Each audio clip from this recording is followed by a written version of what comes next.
Hello adventurers, and welcome back to my channel. Today we're going to be taking on a nature walk here in Kalispell, Montana. This is a nature walk that is not going to be super long. It has a few signs along the way. There is a map at the beginning of this trail that's going to help us learn where we need to go, a few fun facts, and then also a little bit of information about who made this possible. I love trails like this because they are family friendly, they are accessible to everyone, and they are something that kind of teaches us a little bit about the area that we're in. So put on your good shoes and let's get going. But before we do, this is the Lawrence Park Nature Trail, and you can see here that it has a little map. It shows us where each of the kiosks are along the way. Nature all around us, nesting birds, tree, wildlife, birds. There's a trail split, a river kiosk, a pond kiosk, and then also the Whitefish Stage trailhead area.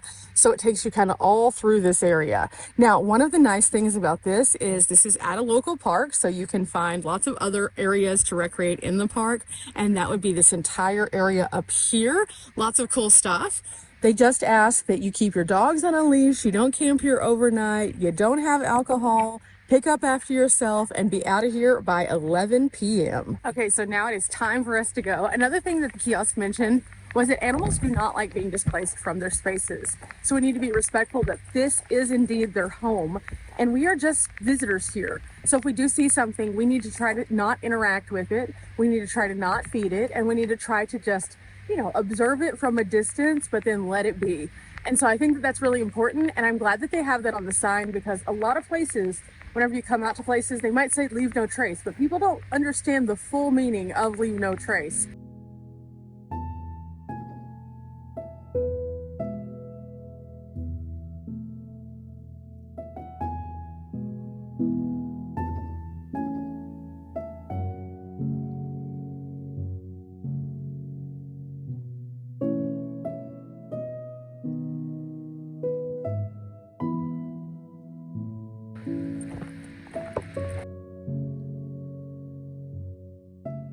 In our first sign, we ask ourselves, why does nature matter?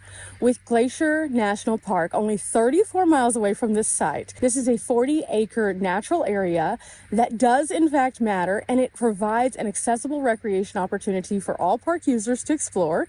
Now, studies show that people who experience nature frequently are healthier and happier people, which I have to agree with. Since getting out in nature, I feel so much more alive. And so places like this are very important, but it also says that it can provide a way for us to slow down and just observe. And as we travel, we might be able to see several different ecosystems, which involve these critters right now. We have like a little frog, we have this really cool little bird right here. Of course, we have the forest around us, and we might even be able to see an otter, which is super cool. Now, if you're like me and you have an inquisitive mind and you're wanting to keep up with like the area around us and learn a little bit more, you can stop off at visitor centers where they have pamphlets talking about the vegetation and animals.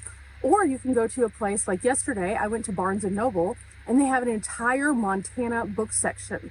It deals with anything from the history of Montana, the really cool old stories, Glacier National Park, the best hiking trails, the things that you can find in the outdoors, and everything in between. So I always encourage you to either kind of figure out a few things online before you come out to a place, because you may not have cell service when it comes to maps and stuff like that, or to stop off at those kind of places, the visitor centers and the bookstores. You'll never understand how much information is really there until you actually go. And I think that that's one of the things that has powered so many of my adventures on this channel. I have gone to tons of visitor centers, and there's something really profound about the knowledge you can get just from picking up a pamphlet that has a few words in it. So with that, let's keep on going. I think we have another kiosk right up here. Again, this is a shorter trail, so it should be a good one, but we're gonna have a really good time today.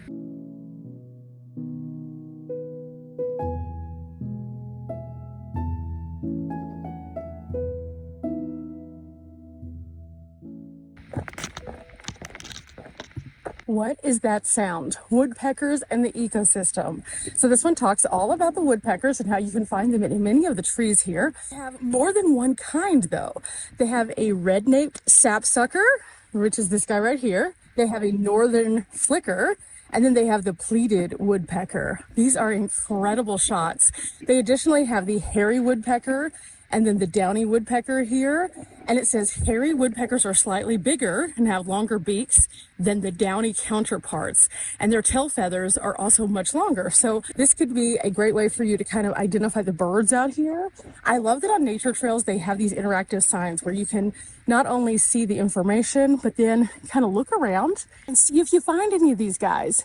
Now, during different times of the year, they're going to be more prevalent, but if you hear a guess what, guys? That's a woodpecker. The cool fact about this, though, is we learned that woodpeckers don't just peck on trees to get food. Although they do that, sometimes they will peck to create holes in the tree that are big enough for them to raise their chicks. Other times they reserve those places for storage. So they like to put acorns in there and things like that. So they will go in for insects and stuff like that, which is more what we normally think of them doing. Additionally, they use them for other ways as well, which is kind of cool. But additionally to that, I thought it was kind of fun to know that they would store acorns, because I thought only squirrels did that. But no, apparently not. Apparently woodpeckers will do it also. So as I'm looking around, I do see a few trees that have holes, including this one right in front of me. Now, the fact is, whenever they kind of peck on things, they look for weaknesses in the wood if it's coming to a place where they're going to build something. They're looking for an area that isn't necessarily solid behind it, so they don't have to do as much work.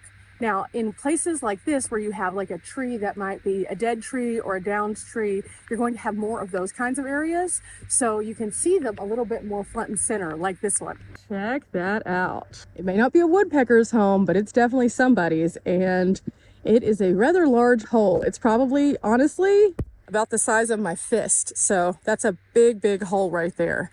And so it's just in that tree right there. You can see on some of these other trees, they'll have like little holes just in a row. Those are all from woodpeckers. They just kind of go down a row. And so as you're looking at them, it's harder to see from a distance, but when you really start to look at these trees, a lot of them have these little spots on them. Off to more of our trail to see what we can find out next. This has been incredible so far. Beautiful. It has shaded areas as well as areas that are in full sun. You can find on the ground all sorts of downed trees that have become ecosystems for bugs and little critters to hide in. So you just kind of have to be careful as you go. But check this out. Yeah, it's nice and maintained. The path itself is about 2.5 feet wide in most of the areas. And it is hard packed, so it comes through and just gives you this great view of the forest and all things here.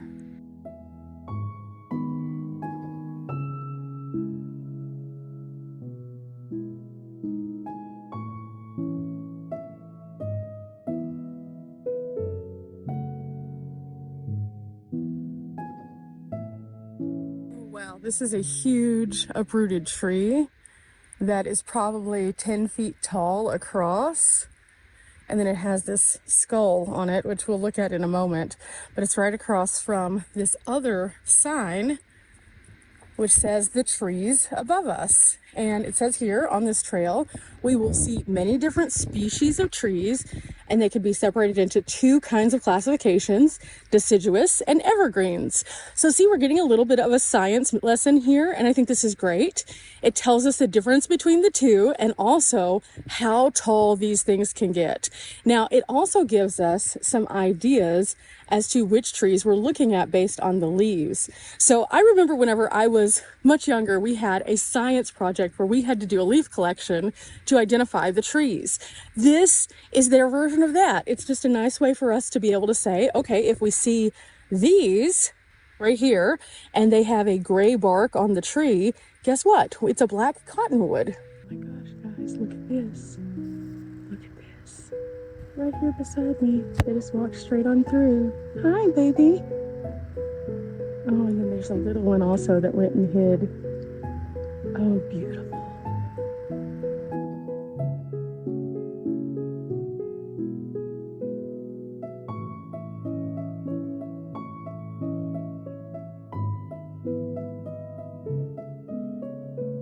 Another one right there too. It's harder to see this one, but there it is.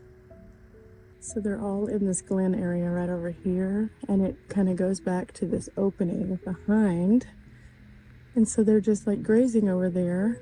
It's behind these brambles right here. It's just hiding out because, you know, it's trying to stay safe. Moving back to this tree though, you can see this huge tree is completely downed, and you can see what all of the root structure looks like through here. That is wild.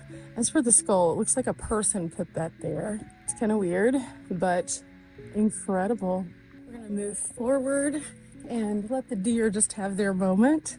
And as we do, I see another little kiosk here. A very fitting sign after having seen the deer. It says wildlife in our city.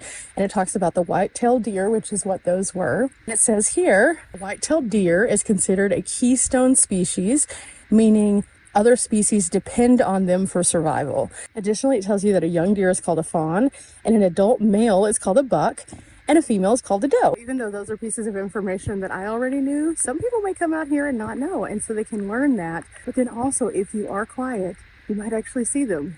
I was just kind of standing here after reading that sign, and I heard something move. And I was listening to see if it was one of the woodpeckers after seeing the woodpecker sign. But in fact, I heard it go. So I was like, oh, that's a cracking branch. Something is stepping on something. And I looked up, and then I just, out of the corner of my eye, saw this beautiful deer. So this is gorgeous. This is a wonderful way to spend a day here in Kalispell. It is absolutely free. It gives you some education and knowledge about the critters in the area, the things in the area that make this area what it is. But it also gives you a nice retreat from the crowds, because Glacier National Park can get very, very crowded.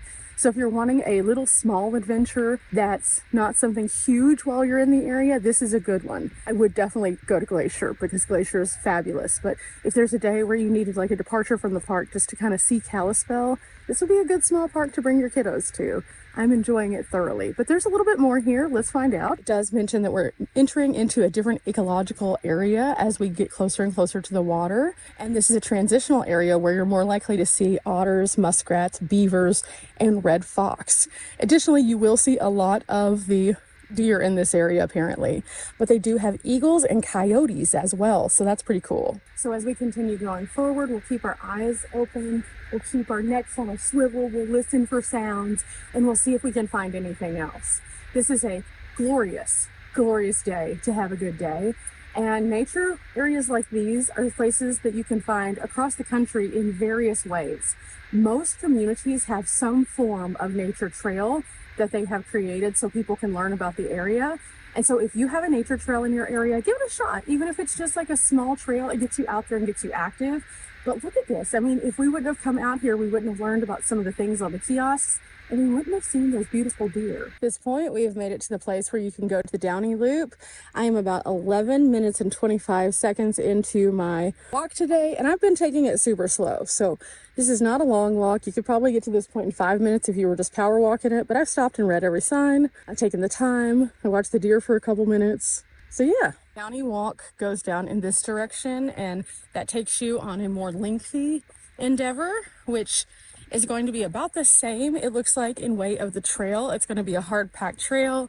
It goes nice and deep in here, and then shows you a few additional things back in this direction, but it gives you a longer walking area, which is kind of cool. Today we're only doing the nature trail. The nature trail is just the loop that goes back toward Lawrence Park and has some of those little information stops. I wanted to show you guys this just so you could see how accessible it is and then what exactly you'll find just on this loop. There have been many times on my channel where people have said, I just don't understand why you do a simple walk on a video. But I've had other people who have said that they found the simple walk as a result of the video. So that's kind of why I split it up so you guys can see it. I want everyone to feel like the outdoors is this accessible thing to them, because there have been people that I've spoken to who have said they just didn't feel like they were welcomed in the outdoor space, and that was because they didn't see themselves represented, or they didn't know if the trail was going to be good enough for them, if it was going to be something that was going to be too hard, if it was going to be something that was accessible. And so that's why I break these up the way that I do, because I think it's really important to show recreation can be for everyone. This one is for all of my birding people out there. It shows you what kind of birds you can find in this area. And it includes everything from a martin and a chickadee to a yellow warbler and a hooded merganser. Is that it? Is that how we say that one? I don't know. I've never seen that one before. So that's kind of cool. They also have ospreys, wood ducks, and they have hawks, which I actually was just fortunate enough to see, but it kind of like swept down and swept right back up very rapidly. So they are speedy, that's for sure. It says that on this particular trail, you could see any one of these because these are common to the area. To be honest, I can hear little chirps, sounds kind of all around me, but I haven't really seen a ton of birds. I've only seen maybe a couple, and they were at a distance.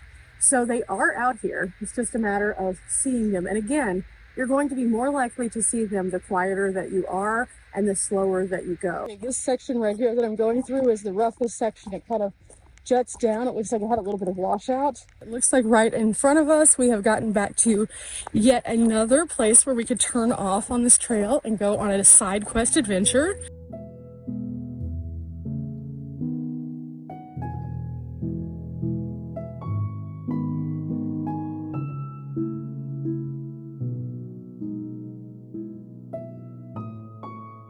Also kind of wild to see how some of the trees, when they have fallen and they start to get eaten by the bugs and the other critters, the bark remains kind of intact. It kind of reminds me of whenever you're using a belt sander and you get a belt for the belt sander, that's the little sandpaper belt. It looks kind of like that. There's another one also just like that. That is wild. And another one up here. For now, we're going to keep on moving. And this goes back toward the park over here, but there's actually this little tiny path kind of through here. I think I'm going to go back here just to see what it looks like for a moment. Oh, wow. This is dark and kind of moody when it comes to the lighting back here, but it truly gives you an idea of all of the trees.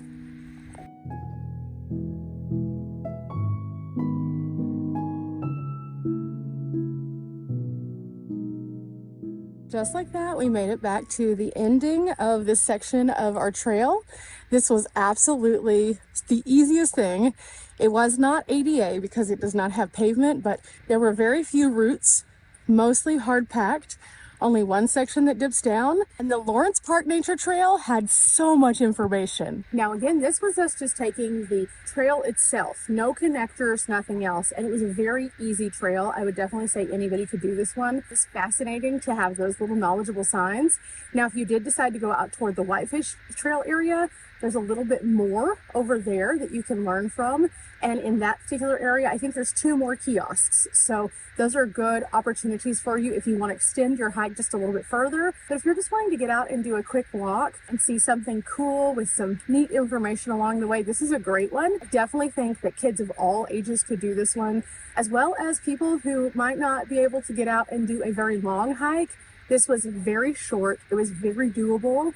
And as long as you have an ability to kind of feel steady in your feet, you'll be okay on this one. So again, it's not always about the grand journey taking us to the big places. Sometimes it's the small spaces that we can enjoy and appreciate and learn from.